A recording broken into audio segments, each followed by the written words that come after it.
ఏంటది? గుడ్డు కారం. వామ్మో. ఇంకా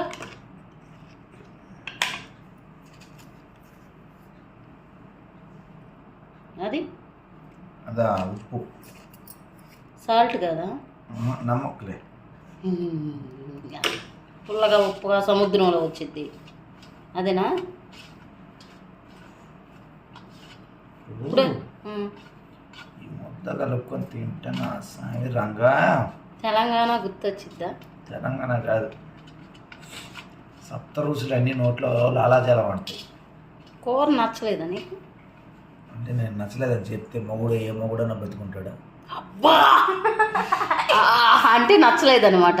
ఎవడే మొగుడన్నా బతుకుంటాడా అంటున్నా. అంటే అడ్జస్ట్ అయి తింటున్నారా? నేను ఎప్పుడన్నా అన్నానా? ఇప్పుడు అన్నావుగా నువ్వు. నేను ఎప్పుడు అన్నాను? ఇప్పుడు అన్నావుగా. నేను ఎప్పుడు అన్నాను? ఏ మొగుడన్నా బతుకుంటాడా అని? ఏ మొగుడన్నా బతుకుంటాడు అన్నాడు కానీ బాగోలేదని చెప్పేసి ఏ రోజని నేను అన్నానా? చెప్పులే.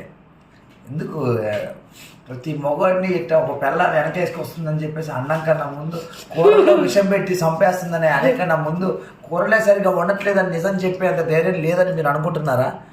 అనుకోమాకంటారా? అనేసావుగా, అనకుండానే అనేసావుగా. నేను ఇప్పుడు కూర బాగలేదు అని చెప్తే ఎవరన్నా బతుకుంటారా అని. బతుకుంటారా అని అడిగారు కానీ బతుకున్న మొగోళ్ళందరూ కూర బాగాలేకుండానే తిని బతుకుతున్నారా?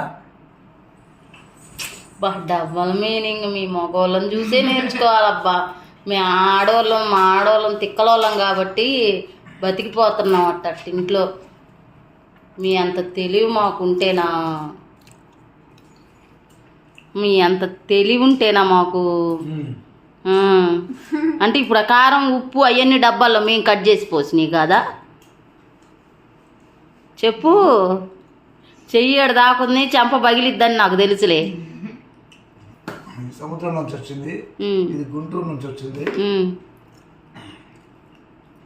అది ఇది సరే సరే సరే. ఇది గుంటూరు నుంచి వచ్చిన ఆడదాని చేయి తగలకుండా వచ్చింది ఆ కారం. ఉప్పు సముద్రంలో నుంచి వచ్చిన ఆడ మంచి ప్యాకింగ్ చేయకుండా వచ్చిందా? ఆ నూనె అదేంటిది పడవలో వచ్చిన మా చేయి తగలకుండా వచ్చిందా? చూడు. తినులే, మేము తినలేము అంత గొడ్డు కారం. అంతేనా? ఇంకా అంతే, తగ్గేదేలే. నువ్వు తగ్గకు, నేను తగ్గను.